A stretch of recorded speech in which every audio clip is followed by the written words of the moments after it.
If you could build your own civilization, city, theme park, castle, or zoo, would you build for beauty, for function, or just to tear it all down?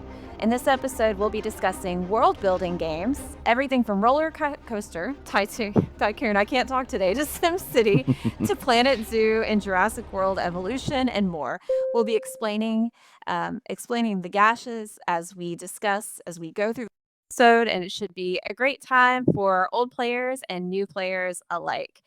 So today we have Joshua Noel here. Do you want to say hi, Josh? Josh is muted. I said hi, Josh. And I'm Laura. So hi, everyone. Thanks for joining us today. I promise I'll learn how to speak as we go through this episode. Not necessary. Yeah. So, Josh, what have you been geeking out on lately? I don't want to say Planet Zoo because I'm probably going to talk about that in the episode. So instead, I'm going to make Will have to take a drink. Kingdom Hearts, really specifically, I've been doing the fragmentary passage that was like right before Kingdom Hearts 3 came out. That wasn't a full game, so I never gave it I don't feel like I ever gave it its due. So now I'm playing it on its own, and I'm like, it's a really good game, just on its own. So that's where I'm at.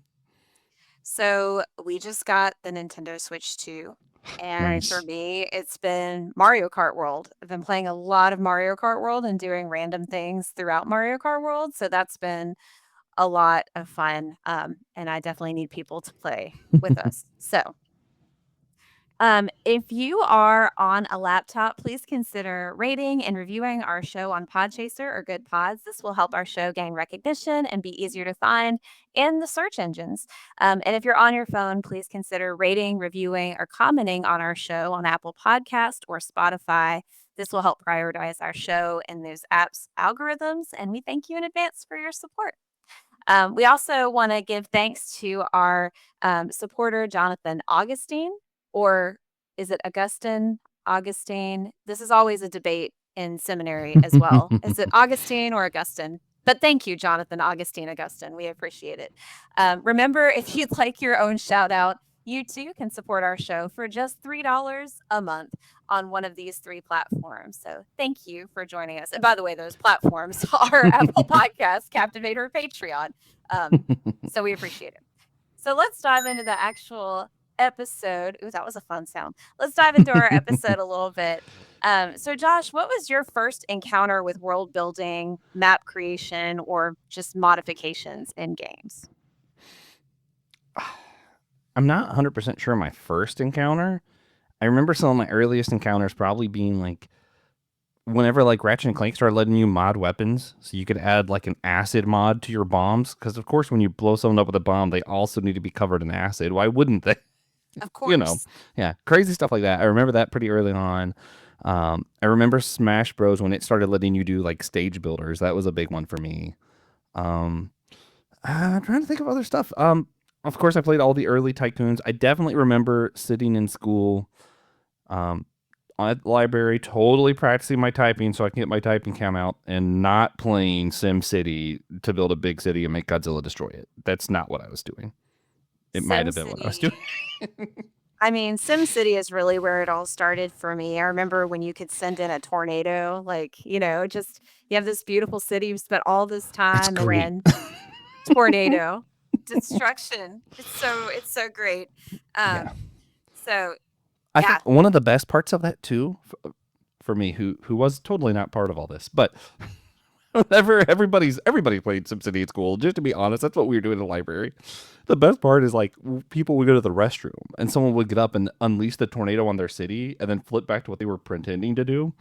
Because you get mad, but what are you gonna do? You can't tell the teacher. I was playing games instead of doing my homework. If this guy ruined my game, you're just stuck with that, Right. It's great.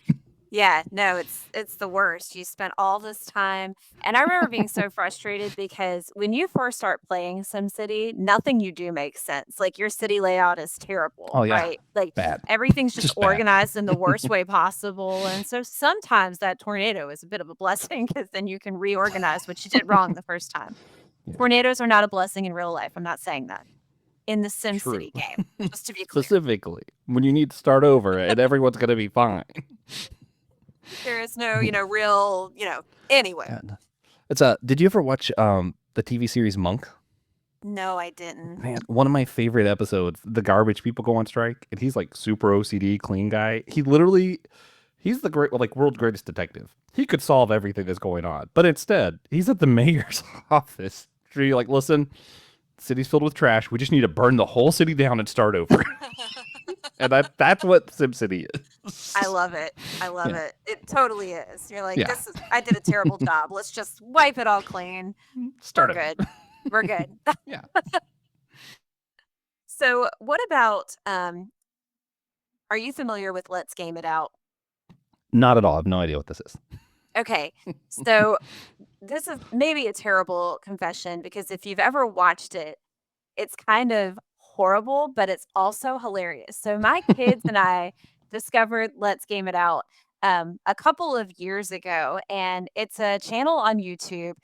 Basically, they play all of these kind of like tycoon games, especially like theme park tycoon, roller coaster, or Ooh. planet tycoon, all of those kind of games. And they push the game to like the worst limits possible. And what I what I mean by that is, they'll play like these theme park games where they see how high you can make a roller coaster and how high can you make a roller coaster fly across the park, and what limits can you put the people to before they all leave the park. Like it does some really awful things, but it's really funny because it's all of those invasive thoughts that you have around these kind of games, like what would happen if I made it to where there was one bathroom in the park, or there's no way to get out of the park without riding every ride or getting stuck on a ride for days at a time. And I so did all of these things in middle school playing RollerCoaster Tycoon.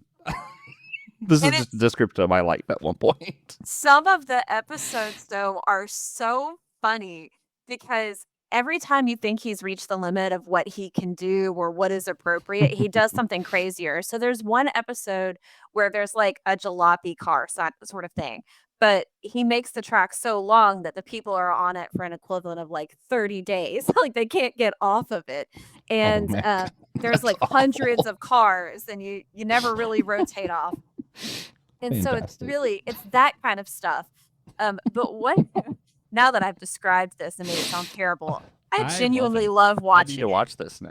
You really do. There are some really good That's so funny. episodes. There are some where he plays like The Sims, itself and does really awful thing. It's funny to watch. So, what do you think it is that Josh that's appealing about this sort of thing? Like, is it the intrusive thoughts or the ADHD or whatever it is that we all secretly have and don't know about? That's a great question. I really don't know. Like I remember even like I loved trying to build obstacles for the zookeepers in Zoo Tycoon, then releasing the lions to see how long it took them to get there. I think there's just something that's like just the chaos, the destruction of it, where you're like, man, this is great, and knowing that it's not actually impacting anyone. I feel like it's different. Somehow, it's even different in a game than a TV show. Like if you watch a character do this in a show, you just hate them. But in a game, if Mhm. you're the one doing it, and you're just like, I don't know. I just kind of wanted to see what would happen. you know. Exactly. As a person who like loves roller coasters in real life, like I cannot ride enough roller coasters. Put me on every roller Mm-hmm. coaster. I love all of them. But one of my favorite things that happens like on this channel and with a couple of other streamers that play this kind of thing, Kindly Kian is one that my kids love to watch too. But they'll do things like say, like, how many G forces can we get out of this roller coaster? And if you know anything about roller coasters, like anything over like 2 or 3 and your body is, you're hurting. Like Yeah. astronauts have a threshold, right? But they'll get up to like 40 and 60 Gs, like capacities that would absolutely annihilate the human body, right? Like nobody could survive that. But it's fun to Mhm. watch them build and to see, like you said, what would happen just theoretically if a roller coaster went 300 miles an hour? Like, what would Yeah. happen? Yeah. Well, I think it's like it's a weird phenomena for me that only happens in video games because I'll even like not world building, just like character games and stuff. Sometimes you just want to jump off the cliff. You just want to die because, like, I'm gonna start over. It is like it's something you can't do in real life, and maybe this is like someone's gonna want me to seek mental health or something, but like I oftentimes in real life I'm like I kind of wish I could do like a video game and like I just gotta run in front of this car and then I'll just restart and it'll be fine Yeah. just to see what it's like. I don't know. So my kids don't like playing Fortnite with me because I'm an Mm, agent of mm, chaos when we play Fortnite. I don't play it appropriately. yeah. I get in the car and I run into all the gas stations and make the biggest explosions I can. Or like my kids will be running down the road and I'll hit them with the car because they're fine. This doesn't happen in real life when you add this disclaimer. But in Fortnite, it's funny because like they launch across the screen and like there's like, I don't know, you're just like, Yeah. what would have happened? Yeah. Well, I also feel Everyone is like safe. we like there's something in us that maybe we just gotta like channel out because I even know like card games or even like role playing games. I always love being the person of chaos. Like it is my absolute favorite thing. Me too. Another host of our show, Christian Ashley, for some reason made the terrible decision to show me a game called Killer Bunnies and the Quest for the Magical Carrot while we were in college. The way I was told from other people in that group, the games usually took about 30 minutes, and then I started playing and they started taking about an hour. Because I'll kill everybody even if it kills myself. Like, I don't care. Like, I want us all to lose.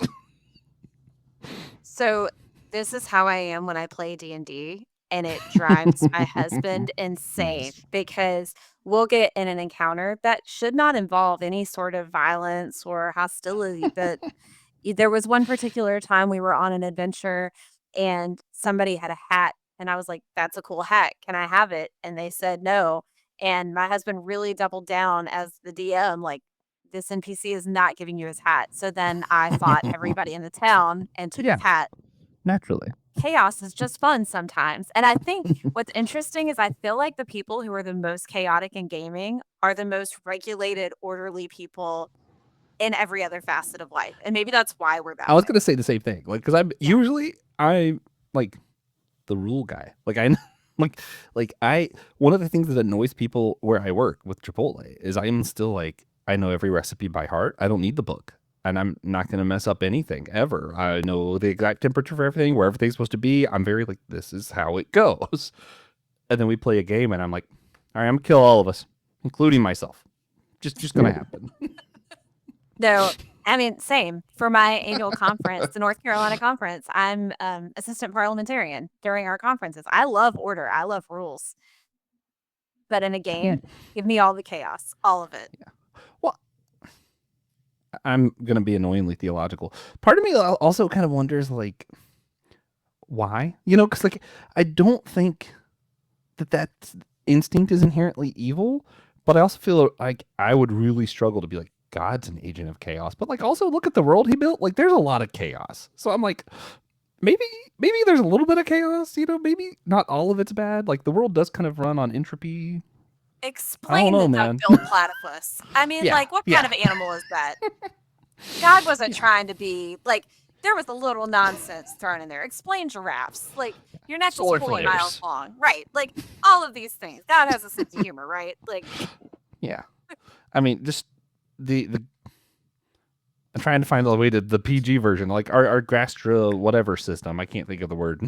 You know, yeah, like the fact that we have that, God's got at least occasionally has to have like a 12-year-old boy sense of humor. Has 100%. to. A hundred Yeah. percent. Yeah. So like there's a little bit of chaos thrown in there everywhere, right? Like Yeah. that's creation, Yeah. Well, in and if you go itself. through the Psalms, sorry, I've been helping too. Like I help with Bible After, it's another podcast on our network, and he's going through the Psalms in different ways that it talks about God. And like sometimes like it does appeal to these like chaotic parts of nature to show like God's spontaneity. Like God isn't just like here them rules. We're gonna follow the rules. Like God's fun. Right. Yeah. Well, and I think about so like I saw this random video because doom scrolling and that's what people do, right? Yeah. But I Naturally. saw this random video yesterday about the reason that Disney World looks so perfect is that they make things look intentionally chaotic in places. So like in order to make things look more natural, they have to mess it up. So like there's this perfection and then they shift it. And sometimes that imperfection and that chaos gives us a greater appreciation for the order at the same time. Oh yeah. Yeah, definitely. Yeah. I yeah, just like it's so weird too. Disney just makes things better intentionally. You go to Disneyland, they have like the boardwalk, like their version of the boardwalk. I went to all in one week the actual Pier 66 whatever boardwalk and then Disney's version. I'm like, why is the mimic version of the carousel at least 6 times larger than the actual? I Which don't know. brings us Disney's to a weird. topic I always come back to, which is Plato and the allegory of the cave, which we're not going to talk Ooh, about, but it's just where my brain goes. one day, one day. Although it does really tie in with these sort of games and this Go for it conversation then. for sure. It's okay. I'll save it for We another gotta, day. Will likes geekologists. We gotta dig deeper.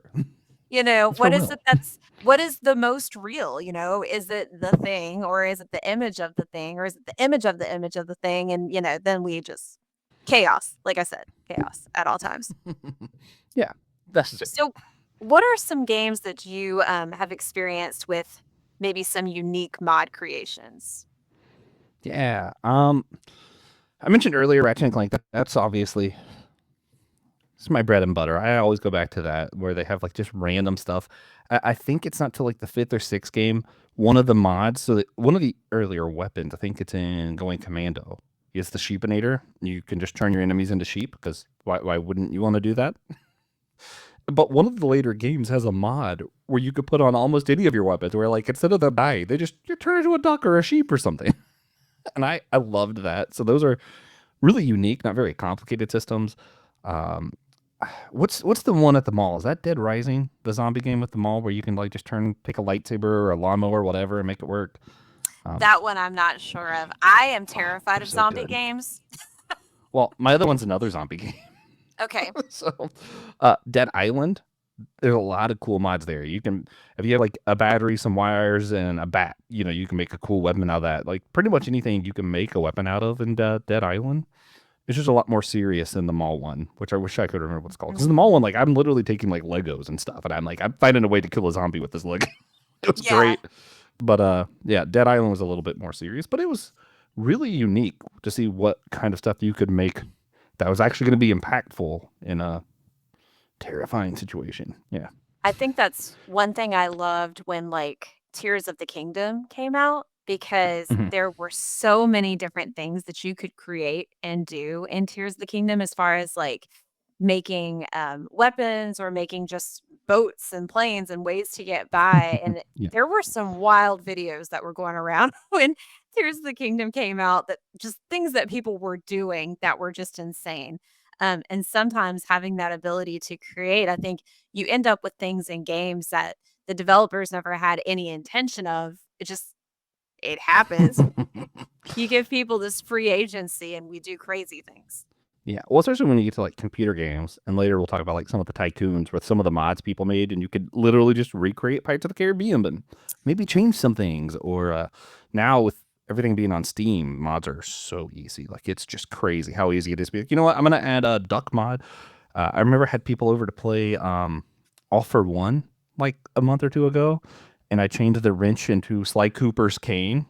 Just see how long it took people to realize. Like we're going through the game. It's like, wait a minute, are all the riches like Cooper's cane? Yes, yes, they are. It's so funny because I think about like my children, like mods and games have always been something they just knew how to Yeah. do and experience. And that's so crazy to me that, for Mhm. my middle son, Alan, he's 11 and he plays Doom all the time. I'm a great mom. Don't ask questions Yeah. about it. But he has played like every different iteration and mod around Doom that you can possibly imagine. Like he knows about things that I didn't even know existed. And he called me one day when I was at work and he said, Mom, I found an office mod of Doom. I need you to watch me play it. And it was the most ridiculous thing in the world, but like you're literally playing like in the office and going through this whole Fantastic. thing playing Doom. It's crazy and absolute insanity. And I support it 100%. As you should. Yeah.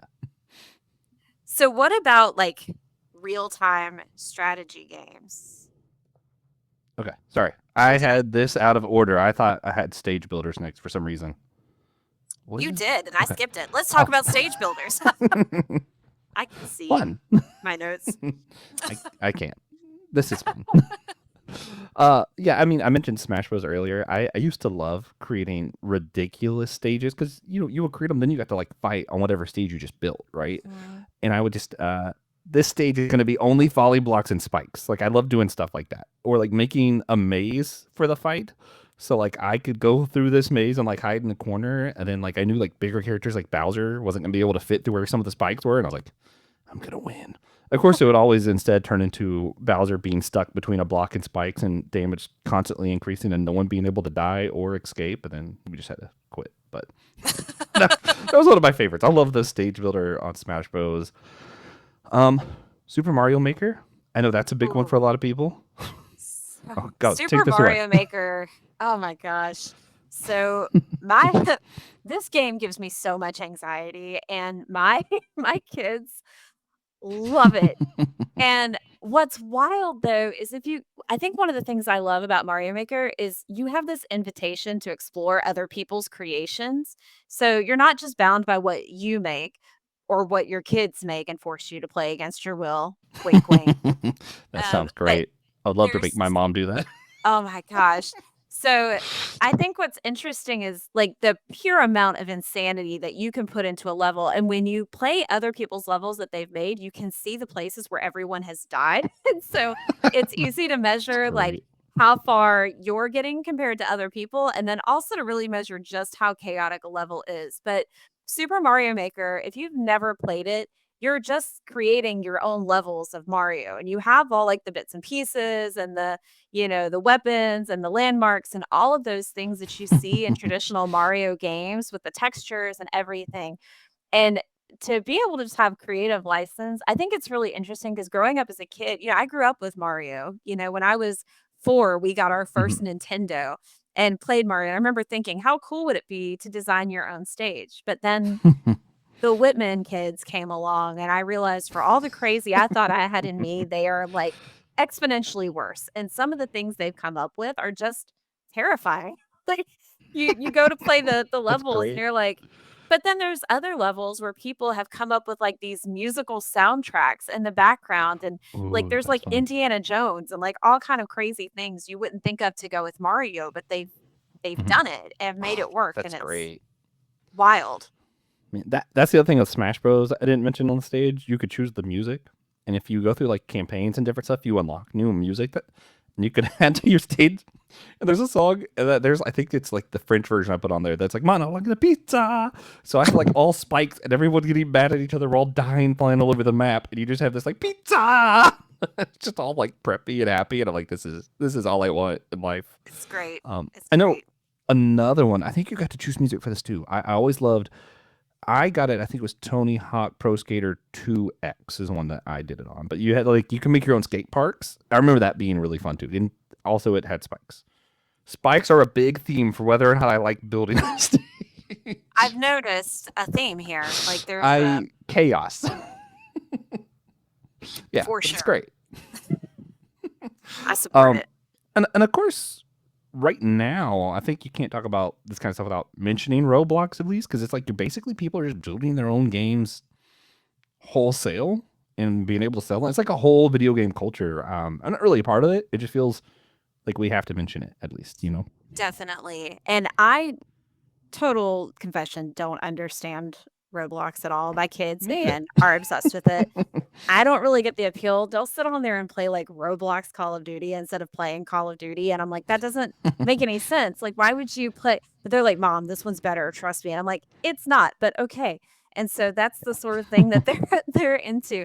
At the same time, what I do love on Roblox is the obbies. Like, I don't know if you ever play obbies Mhm. on Roblox. I haven't played anything on Roblox, Okay, to so be fair. I again, everything I know because I have children, Yeah. who show me all these things, but obbies are just obstacle courses that people have made, and some of them are absurd, like, they are impossible to play, and then others are just, like, fun, like, you're just running around and jumping on things and skipping to the next Yeah. thing, and there's, like, rewards for where you go, but some of it is insanity, so Yeah. Yeah.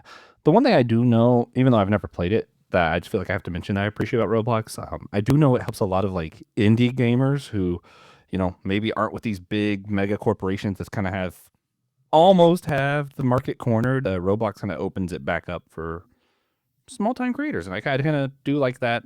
Not trying to get on like the weird nerdy like you know talking points. It's just one of those. I like small businesses, indie creators, indie comic writers, all that kind of stuff. So anytime it's like, hey, this helps those people, I love it. Even if I've never played Roblox, because I know myself and I know once I start finding tiny little games I love, I'm just going to keep buying them. And I Yeah, I've can't do heard, that.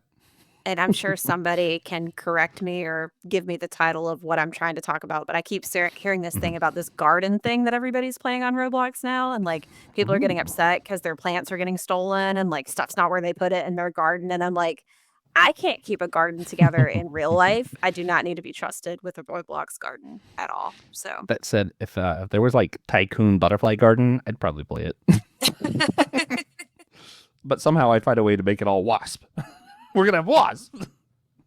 there I'll you have go. two, one for the butterflies, one for the wasps. I like both. You know, I like doing stuff for the aesthetic, but then sometimes I'm like, what if I just only had the bad stuff? I think that's what I love about like Animal Crossing and stuff too, like especially the newest Animal Yeah. Crossing. You know, it doesn't like totally fit into this category, but at the same time, you have this whole like building your island and shaping your Mhm. island and making it. And it's so crazy to see just the vast range that people will develop these things. You know, some people are very dreamy and like it's like peaceful and there's gardens everywhere. And then other people, it looks like Mustafar and it's really scary. And, you know, who Yeah. knows? Well, I thought about like Animal Crossing for this kind of stuff too, because you have Animal Crossing. They're having a new Shire game that's going to be like that, and you can cook your own food. And I'm so excited. So Okay, you're getting it too? can we okay, We'll I do a need to vent live. We'll have to do a live like both of us play it kind of time. 100%. Yeah, Let me tell you, I need to vent for a second because 'cause I've been waiting for this game for please. a long time, and it was supposed to come out in November, and I kid you not, I planned vacation time around this game coming out, and then they pushed it back, and now July finally I have never been Mhm. so excited for a game in my life, Josh. Like, really excited. I am really excited. There's another game I'm more excited about coming out, but we'll talk Is it about Death that in a little Stranding bit. 2?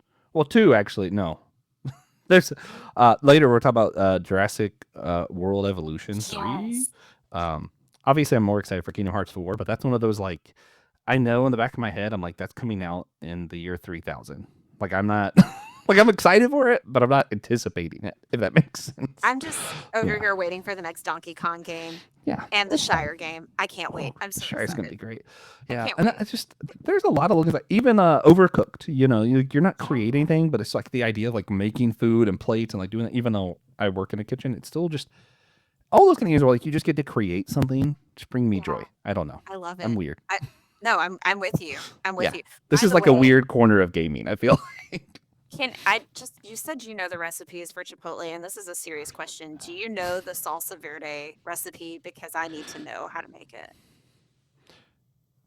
We will talk about that later. These are the The answer important is questions, yes and people. no. I think, It's my favorite thing in the world. If I could have but that yeah. and the Hobbit game at the same time, like I don't even know what I'd do. Anyway, back to our topic for today. Speaking of making things, what about we talked about stage builders, real-time strategies. What about real-time Yeah. strategies? I I wish this fit more into the category better because I loved these as a child. So most people I think played Age of Empire, and it was like the normal thing to do. I played Stronghold Crusader games that are pretty much the same thing. I'm not sure why I went down this path while everybody else was doing Age of Empire. I was young. I don't remember what the cause of that was, but I did just get this on my Steam account as well because they have like the complete collection of Crusader games. Mm, Also, from my recollection, these were actually made from college students learning how to develop games, and like I just think that's cool. But you know, you get to build your castle, your huts, your people. You have your own little village. I think the big difference with like real time strategy and some of the other tycoon games we're going to talk about is like you're building to either fight other nations or like the Sid Meier's games, you want to take them over through diplomatic means or you know whatever. You're advancing a society, and you're probably going to be attacked. So there's a lot of like mhm. fighting involved too. You think of like World of Warcraft, StarCraft, all that kind of stuff. I think fits in this. For me, Crusaders was part of why I enjoyed it is because at first I got really aggravated. 'Cause I'm going to build some cool armies and kill things. It's like, well, no people want to go to your castle, so who's your army if you don't have any people. And I'm like, fine, I'll get them to come. Here's food. It's cool. They need mead and beer too. And I'm like, fine. And then I had to have hunters. Then I had to have entertainment. And like I'm building this castle. And at first it was like just so I could have an army. And eventually it turned into actually I kind of like this. You even have to have stuff so that people aren't just defecating in the castle. Like you have to have like a whole system built up. And eventually I was like, I actually got really into the system and forgot about the enemies. And then I got attacked and killed and I got upset. So then I created like the separate, like, it's almost like a sandbox thing, but you like have your own enemies you set up. So I set up like one enemy so far away he couldn't get to me at the absolute easiest difficulty. So if he ever approached, of course I had spikes around my castle because that was an option. He just died. Of course. Of Spikes. course. Spikes are Yeah. coming back. Make But it a thing. yeah. It was just barely there though, just so I could focus on the like building the castle part because I just had a lot of fun with it. I don't know. Yeah, Yeah. this was never really my thing. Like I tried like the civilization thing, all of that, but I don't know. I think after a while, I feel like there's too much to manage and I'm just Yeah. like this feels like work now. So like the first little bit I'm like this is great and then after a while I'm like, Yeah. The Sid Meier's games are crazy. I got into the Pirates one because it was on PSP. I had fun with it. The Civilization ones though, like yeah, like it's fun, but the problem is you don't like Stronghold Crusaders. I'm always dealing with castles and stuff. In Sid Meier's, years are progressing, so I'm like, cool, I got my castle together. And I'm like, why do you have a castle? Everybody else has museums now and rocket ships, and I'm like, what? Rocket ships? It's a lot to keep up with. yeah. Yeah, I can't I don't know. I feel like I have to do that in real life, like keep my children alive and like Yeah. manage my house and then by the time I figure out TikTok, they're like there's this new thing and so, it's it's Yep. too close to home. Yup. That sounds about right. So, what about Sims games? So this is okay. So The Sims, right? Like The Sims has been around forever at this point. I remember playing The Sims for the first time. Okay, I'm going to date myself. We had just gotten this brand new IBM Aptiva computer, which is like a thing that doesn't exist. It had like less memory on it than a calculator. But we had The Sims, and I was so excited. Although it had like multiple discs at the time, so like you'd play one part of the game, and then you'd have to stop and like put in another part of the game, and someone would go outside and hit the windmill, so we had electricity. That's a joke. But anyway, you get through like bits and pieces of the game, but it always was that the worst part of The Sims, the thing that I would do that everyone does, okay, is like build a house with no doors, no windows.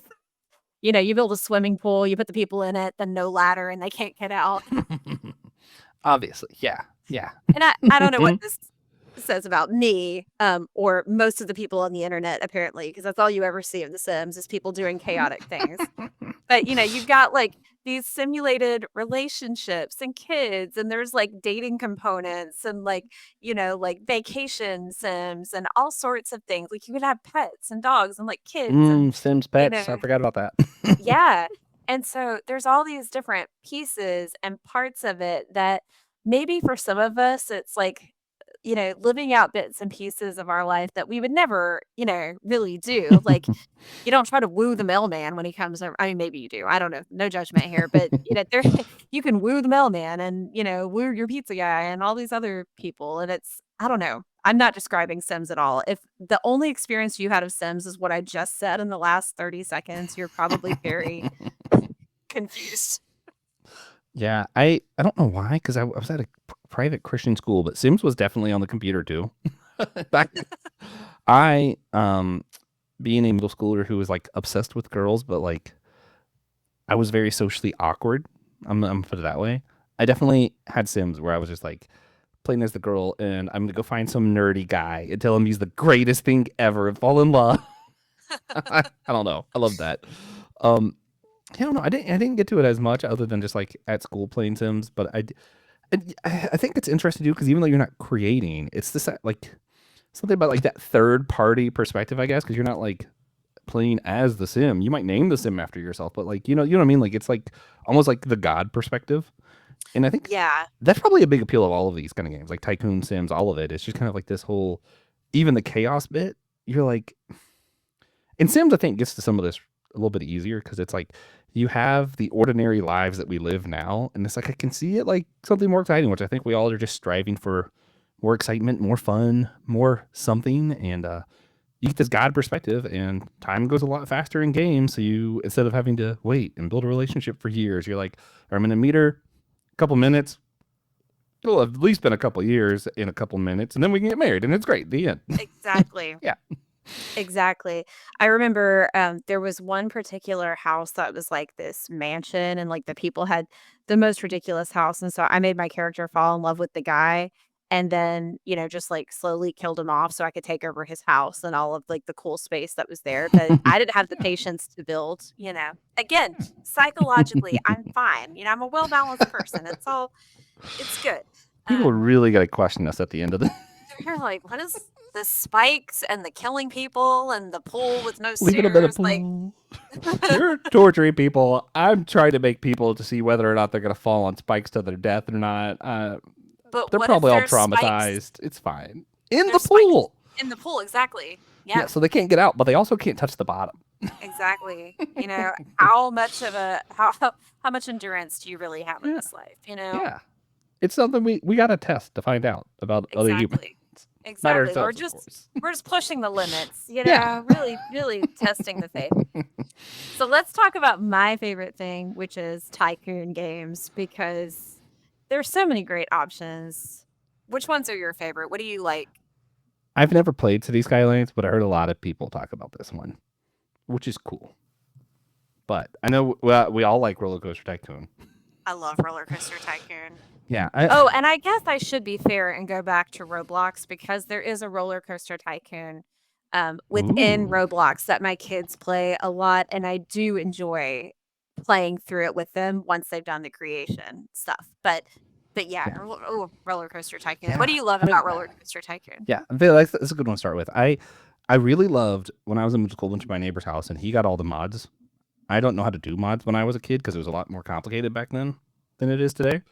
So I had to go to someone else's house who took the time to learn how to do it, and he would get like the stuff where like you could recreate Pirates of the Caribbean or the Kraken from Six Flags or whatever, like all these like famous rides you could recreate them, and we would do it. Whereas like I'm gonna do Pirates of the Caribbean, except now it's a roller coaster. So you fly through the water part, you see all the scenes, and then we're gonna jump out and do a big loop or something just crazy because it's like I could reimagine all the stuff that I loved, especially a kid who grew up going to Disney all the time because we lived in Florida.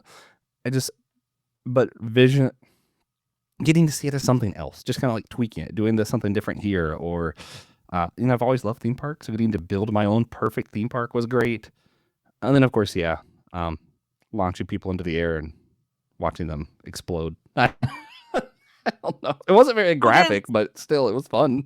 it's really like when you play certain tycoon games and you make the roller coaster go as high as possible and then you dig it into Yeah, the ground, like as it's going down, just to, it's for science, to see how the yeah, physics work. And I will tell you, these games have gotten very accurate with their physics and how they measure things. And so sometimes just for scientific research, it's yeah, fun yeah, to yeah, see what happens if a roller coaster goes 400 miles an hour. yeah. Well, and then even like you could build different kinds of coasters. And the fun thing about Mhm. like modern tycoon games, which we'll probably get to here in a little bit, is like now you can like check the guest of your park and see like, okay, the thrill seekers love this, the ones who like more calm stuff love that. Like, and that's cool. But I don't think that was a thing as much back then. It's just all of your guests had the same preferences for some reason. Right. But Well, and now on like some of like the new theme park tycoon kind of games, you can toggle certain things on and off. So you can toggle off yeah, like the realness and the real reactions, or you can turn it on and it'll tell you like people are too afraid to ride this ride, or like you need to adjust this because yeah, it's too harmful or whatever. And so you can have a more realistic gameplay, and you can also not do that, perfect. which Yeah, is which I is mean, great. I love doing like sandbox in the old Roller Coaster Tycoon 3 is the one I remember the most. And when I bought the water expansion for my neighbor's game, because I wanted to play the water one. Because I always loved water rides and building these giant like where like it was like the rapids rides like that you usually get to go through Mhm. that are all like flat but you get a lot of rapids and I'm like nope, we're starting super high. We're gonna go down, and there's rapids and waterfalls, and I'm gonna make it the most. Because in the game, you could do first person perspective and like watch it go through the ride and like kind of Yeah. pretend like you're riding it. And I'm like, this is great. I wish this was real. Yeah. That's definitely one of the best parts of it is, you may not be able to be at Disney World or Universal Studios right now, but you can go ride the Yeah, roller coasters. And like there's people who have replicated the theme parks like in their oh, entirety. and And you it can is the find them. yeah, and it's the craziest thing to like walk through and be like, I've been here, and I've seen this and I've ridden this ride. And just the amount of time it takes to do something like that is crazy. So I have a Even deep recreating appreciation for it, that. I'd say even recreating it for yourself. Like if you do one of the rides that you love and you make it, and then you go through it and you're like, man, this is just like the ride. There's like something about like a sense of accomplishment, and you kind of see how difficult it actually is to make some of this stuff, even though Yeah, it's obviously still easier in the game. But it helps you acknowledge like, man, so much went into this, right. and you have the accomplishment of like, and I did it because I'm cool. Yeah, Yeah, because we're Josh, we're cool people. Like, yeah. I don't care Who what anybody totally else can says. make Pirates of the Caribbean and Yeah. Haunted Mansion and any ride we want. And you can put spikes in it if you want to, Yeah, and who's gonna yeah, stop lots you? of spikes. Oh man, Zoo Tycoons were big for me too. So we're going like the older Mhm. ones. Did you ever play any of the Zoo Tycoon games? I did a little bit like you when I played it, it was all chaos. Like, so like how can I have things just running around? Like I would get things well established and then like something would break out or like, oops, I accidentally let out the bears or whatever, and whatever happened happened, you know. Oh, Josh, Yeah, I there you go. loved it. I love being able to like make all the different things, and with the expansions having like the water animals and all that stuff. And of course there was a dinosaur expansion. I don't know why there was, but there was. So like you could go buy the giraffes, and the next exhibit is T Rex, and then why not, I right? mean, Jurassic Park does exist, okay? Like they did this whole thing and they made dinosaurs, so of course dinosaurs can be. Yeah, yeah, it's a thing. It's fine. but, Don't need to but I worry mean, I about had a stuff. lot of fun. I had a lot of fun doing both. Where like I was because you could do like that perspective thing on a specific animal that you can't do in an actual zoo, right? And like I'm just Right. watching the elephant walk around, like I'm like right up against it, and the graphics now I'm looking at like, wow, that's awful. Um, like it was fun, something fun about that. Plus deleting the things chaos. And I've always loved zoos. Like I've always been like big on it. Like as a kid, it was just because like I liked animals. And then as I've grown and I learned about like AZA accreditation and like how we're actually helping environments and how some of them are harmful, I'm like my views have been more nuanced, which is we'll get to it later. Why I'm like some of these games were great for when I was a kid, and now I look at it and I'm like, man, there's so much more to it than hey, are the animals happy and did you make a cool zoo? And the Right. newer games actually get at some of the more complications with even the morality around having a zoo.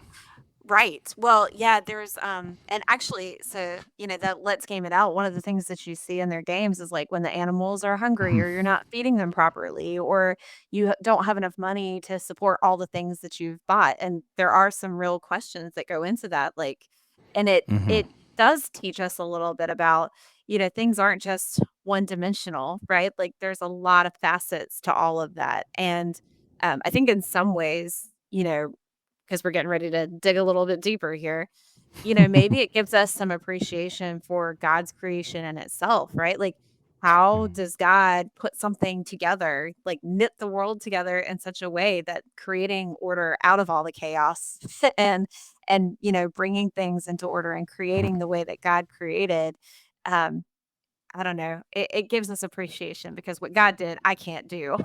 I may be And I may yeah. be wanting to play God on, some of these games, but I can't recreate that, you know. Oh yeah. Yeah. And I know said we're gonna talk about it a little bit, but maybe I'll just go ahead and jump to Plant Zoo for a second. 'Cause Yeah. the some of the and this is because technology has advanced. I don't think it's because Zoo Tycoon didn't know this stuff existed. I think it's because there was limitations of what we could do. That there's a lot less limitations these days. Even today, before I jumped on, I'm playing through like the campaign, and it's like, okay, time for the next campaign. I got some of the DLC. I got to go to some of the like the American wildlife hunts. It's gonna be great. and it throws you in. The person who's running the zoo turned out was a bad person. He got fired. He's on the run. Some animals are let free. The zoo's losing money. There's people on strike in the zoo. And it's like, fix all this stuff. And I'm like, okay, well, for starters, there's no vet. So obviously the animals need to be taken care of by the vet. Yeah, your zoo already has no money because people are striking right now. And I'm like, they're striking because the animals doesn't feel good, but I can't make the animal feel good because I can't afford a vet because they're on strike in my zoo. And I'm like, Right. and then even when you get stuff, Planet Zoo is so complicated. Like you have to make sure there's power, that there's the right temperature, the right amount of animals, Right. and it's not just about making money in this game, like the old Tycoon. You also have points on: are you letting the animals go free when they're healthy enough? Are you like being conscious of like your impact to the world and actually doing research to help animals, or are you just trying to make money? If you're just trying to make money in this game, you lose. Or if you're Right. doing the research, helping the animals, finding ways to let them go free, doing research on viruses is even part of the game. But then they're like, it's so much more nuanced, and it gets right at the heart of why I actually do like zoos. Because for them, if they are AZA accredited, most zoos actually are doing more to help wildlife than not, and there's a lot of incentive to let the animals go that aren't just financial, but include financial reasons. And I don't know, this game gets to all of that, and even why like strikes are good because like I needed that terrible guy out of this zoo so that like I could care for the animals, but then also, are you getting in the way of us being able to help the animals at this point? Like, there's nuance to all of these different things, and I love that the game really Right. shows that. Right. Absolutely. Yeah, if we can, yeah, I feel like a game has done more than its job if it's Oh yeah. also offering advocacy and teaching, and there's some real element. And to the credit of video games as a whole right now, I think a lot of times people Hmm. don't realize just how much story and how many lessons you can have in a video game. I mean, you think about what you can get out of a 2-hour movie. What about when you're Hmm. playing a 60-hour game, a game that maybe doesn't have any limits at all, like a Tycoon kind of game? Um, how much story can you get and how much thought and direction it takes to put something like that together? I mean, it's insane. Hmm.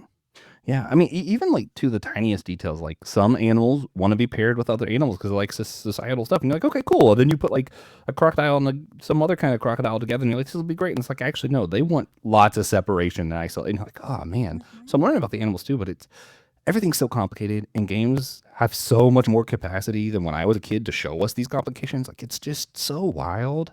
Yeah. And I don't know. Have you heard of Papers, Please? Mm-mm. So this game I learned from a friend of our show now, Ben Chica. He Paul Tillich scholar, does a lot with like theology beer kind of stuff. Shout out theology beer camp. I will be there. Laura hopefully will be there this year. If you guys want to check it out, I'll probably put a link somewhere. But where was I? Ben Chica, yeah.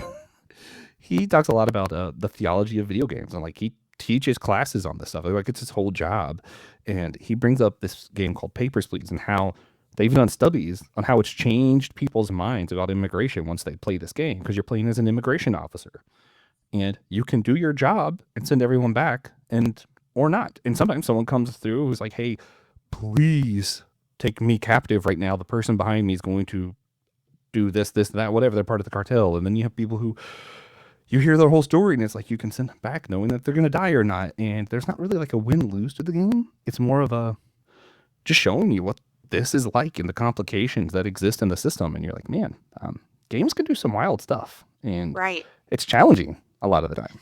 Well, and when you're going through and having to actively make those decisions and make those choices, there's more to it than just hitting a button on a controller. Like you're having to think through that. Like we joke about the spikes and jumping off of wall or, Yeah, there's high that stuff too. places. And, there's like the chaos part of it, but then there is like when you have that emotional decision making process, you know, how do you choose the right thing? I think it's Mhm. there's a game on Steam Deck, Undertale. I don't know if you've played this. I'm a little Mm-mm. obsessed with I'm this curious game, now. but it's a very, very simple concept of a game. It's on Steam Deck. It's like $3, which is one of the many reasons I love I'm Steam going Deck. to have the game. Now. So, but you can either play, making decisions around like violence, or you can choose to lead a pacifist route, and Ooh. it's a completely different game. The way that it handles and the way you play it, because you're offering mercy and opportunity to the things that you encounter rather than just killing it to get past it.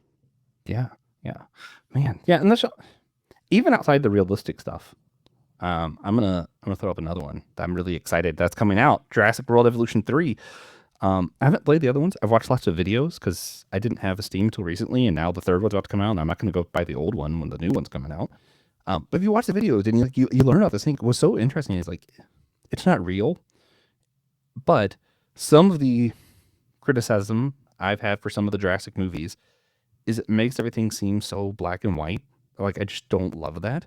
But what you see Mhm. in the games is they're taking care of the animals same way as the zoo. You're having to learn about stuff that there's really no way to learn about realistically, but they're doing research to learn how to like care for them. And then hey, if they get out, you see the danger that it's causing to the people and someone who's interested in the park because you need it to do well so you can continue to do research and help these creatures. You're like, I don't want them to get out and to cause chaos because that's going to cause me to lose money. Then I won't be able to care for them. And then what? They're going to be let free? I don't think so. you know, Right.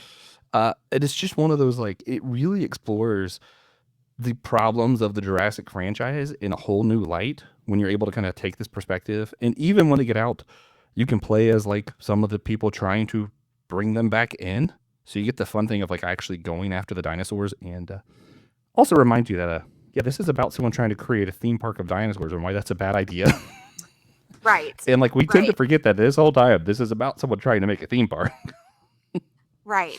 yeah. Yeah. No, and I think that's one of the things I love is every once in a while in the movies, and we all know that some of the movies themselves are better than others.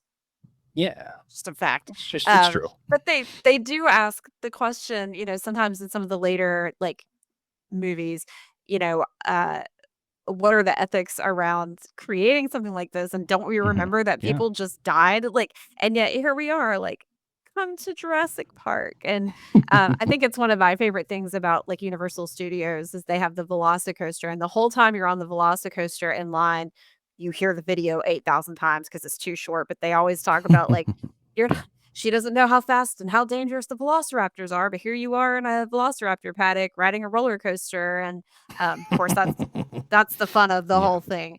But it does, beg the question. It also asks, I think it brings some reality to the question about how we handle like invasive species and, what Mhm. happens when something is somewhere that it doesn't belong. I mean, if you had like a natural extinction of a species and then suddenly you bring it back, even in places like Florida where we see like Mhm. Burmese pythons taking over, the environment, and my snake-loving heart, and I'm sorry to anybody who doesn't love snakes, I love snakes. These are, like, the most beautiful creatures, and yet they have to be killed because they're an extremely invasive species that, messes up the ecosystem, and so there's all these other issues that you think about when you play these games. It's not just I mean, maybe for some people it's not that deep, maybe it's just dinosaurs, but I Which think is about fine. that with these kinda get right. That's totally okay, and you can put spikes in your dinosaur cage and, spikes Yeah. on your dinosaurs and, whatever you wanna do. Yeah. Well, the other interesting part too is like in this game, you can explore in other stuff. Even stuff like well, you can kind of explore this in a whole different thing. Um, when the dinosaurs breed, there's genetic problems that occur, and in this, it's like, hey, you actually could do the research and fix some of these genetic problems. Insert genetics from another animal, which totally isn't how things work, but it is in Jurassic. It's fine. But like it explores that problem of like, hey, breeding when we're not supposed to be breeding, playing God, and at the same time, you are playing God and seeing why that's a bad idea. But also, Right, you're thrown in situations where you're like, if I don't do this, either someone else is going to do this, or these monsters roam the world, or we kill these creatures who have real life and real feelings, and maybe they're not humans, but maybe killing them's bad too, and it's an right, impossible situation that we created for ourselves. right. How do we value life, and what does this teach us about the value of life and creation as a whole? Yeah, there's so much. All of these games, there's just so much we can go on about, but I'll stop. So, maybe as sort of a final thought for us, why do you think we like playing these kinda games? Just as a simple question, of course, why do Yeah. we like playing these Uh, games? we can release tornadoes, launch roller coaster into the sky, and have dinosaurs roam the earth. What do you?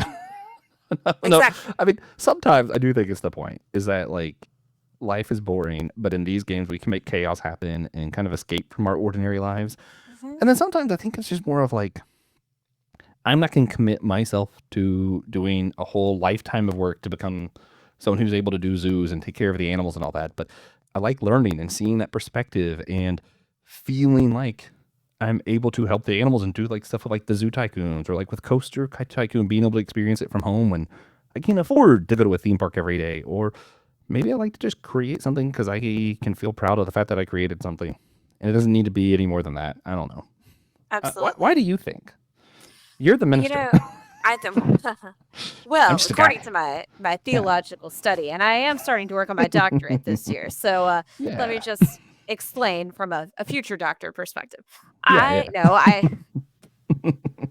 gotta be pretentious every once in a while. No, I think, like truly it is that for me, at least, there is so much order in my life. I have to have routine. I have to have structure. And part of that's just my being ADHD. If I don't have structure, everything falls apart. And yet at the same time, there's a part of you that just, even like the most basic things in our life, right? Like you get a pack of dominoes, you set them up. You don't, nobody plays dominoes. At least I don't think. I don't think any human, you My can wife try to be, well, alone. That's just her. that's yeah, no, that's crazy talk. Nobody plays dominoes. We set up dominoes and we knock them down because the destruction part is fun. It doesn't matter how long it takes you to set Yeah. them up, watching how they fall and the effect that all of these things. And I think there's a curiosity about causality that is just innate within us, right? Like we're Yeah. always searching for why, always wanting to know how things work. And sometimes when we can get the answer to that in a way that doesn't actually hurt anybody else, but lets us lean into that curiosity, I think in some ways that is a discovery of God and how God works as a creator. Yeah. Yeah. Man, originally when I was thinking of this, I think I had a very bad answer because my brain was going back to like when I was in school with Southern Baptist or like grew up as like a really conservative Pentecostal, and we have some of those on our show, and like no hate. It's just like I was taught in the line so much of like we need to have children, and why we want to be children is because that makes us creators, and we're made in the image of God, the ultimate creator. So that's why we want to create and procreate. And then I'm like, okay, so maybe that's why we like play tycoon games. And I feel like maybe not. Like I'm like, no offense, but I'm like, I have no desire to have kids, and this isn't me doing the same thing that God did when He created everything. Like it's just not the same. Mhm. Part of what I think now, thinking about it a little bit more, maybe it's more of like the life I live currently, I can only live first person, right? I only see what my Mhm. choices do, what I'm able to do. But with these kind of games, whether it be Sims or Tycoons, it's the whole system. So like even though I'm not able to do anything with society here, or like I'm stuck in the systems I'm stuck in. Whether it be work, Yeah. I'm stuck in the theme park that I go to, and other people are making the choices for me. I'm stuck the zoos we have, whether I think they're moral or not. But with these kind of games, I can impact the system. I can have Mhm. faith that maybe a better system exists. Like it allows me to have a little bit more hope, I think, too.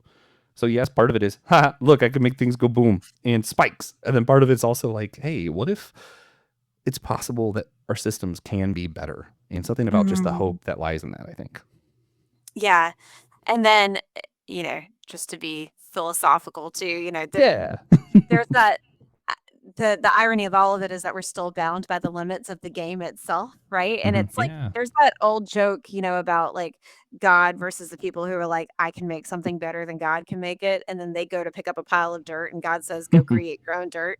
And it's a really bad joke, but God Yeah. kind of pointing out like, I made the stuff you're trying to start with. And so yeah, there's like, what does it mean for us to really sort of live beyond those boundaries and the walls, and the Hmm. spikes in the ground? I'm gonna keep coming back to the spike part. As you should. To really like lean into I don't know, just that whole experience of like you said, like we live in a Hmm. first person perspective, but what is it like to really see all of the pieces and to have some control, um, and to, Yeah. hope, hope. Yeah. Yeah. Star Wars, Christian Ashley, Kingdom Hearts, Hope. There we go. That's everything I needed to say. Rebellions are built on hope. True. And that's why we have spikes to rebel. There we go. Exactly. Tied it in. Oh Exactly, man. exactly. Anyway, Oh. that was fun. I like that sound. Um, so, well, let's, are you ready to wrap up? Do Yeah. you have anything? Do you have Yeah. any other thoughts you want to share? I'm good if you're good. Okay. So just for those of you who want to hear a little bit more for our subscribers, we are going to have a question later, and I'm going to tell you what it is. But you have to subscribe to be a part of the answering process. Again, I can talk today. I have a real firm grasp on the English language. So our question is, I'm really excited for this. What would we like to see in a church tycoon game? Okay. Yeah. Okay. Be sure to come back because I'm really excited for this. Me too. So as we close, what recommendation would you offer for everyone to check out or listen to or watch? Yeah. I'm going to be annoying. I've recently discovered there's a novella, which is just a short novel version of Kingdom Hearts Chain of Memories. The story is actually more enjoyable than the game. The game's version of the story, not the game itself. That's different. I have nostalgia. Leave me alone. So if you don't feel like playing the game, and you can find it's kind of hard to find some of the short novels for Kingdom Hearts, but if you can find the Chain of Memories novella, I think it's totally worth it. Explores like, are we more than our memories, and are our connections to friends more than memories? If I don't remember you, do we still have a relationship? And it's so good. I love it. Mhm. Yeah, I just love all of Kingdom Hearts, but having the story and being able to experience it in a different way, it's kind of fun. Yeah. I'm here for it.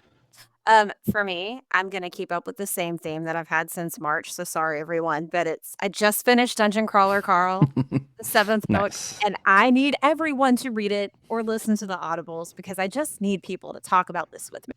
And it's so good, all of it, just great. So that's my continued ongoing recommendation, and also Nice. get Mario Kart World because that's a lot of fun too. So if you are on a laptop, please consider rating and reviewing our show on Podchaser and Good Pods. This will help our show gain recognition and be easier to find in the search engines. If you're on your phone, please consider rating, reviewing, or commenting on our show on Apple Podcasts or Spotify. This will help prioritize our show in these apps' algorithms. So thank you in advance for your support. I'd also like to thank once again Jonathan Augustine. Remember, if you'd like your own shout out too, you can support our show for $3 a month. I feel Just like there needs to be $3. like an applause sound, like a woo, Oh. $3, $3 a month, y'all. You can't even get a Pepsi at the gas station for $3 anymore. Maybe you can, I don't know. But you could get a Pepsi. Thank you. Pepsi or Coca-Cola, or you can support our show. And which one of those things do you think is a better investment? There's no judgment here, but Yeah. support our show. Yeah. So $3. That went on way longer than it needed to. But friends, as we close today, thank you so much for listening and being with us. This has been a really fun conversation. Also, send us more recommendations of things that you think that we should be playing and talking about. Yeah. So remember, friends, that we are all a chosen people, a geekdom of priests.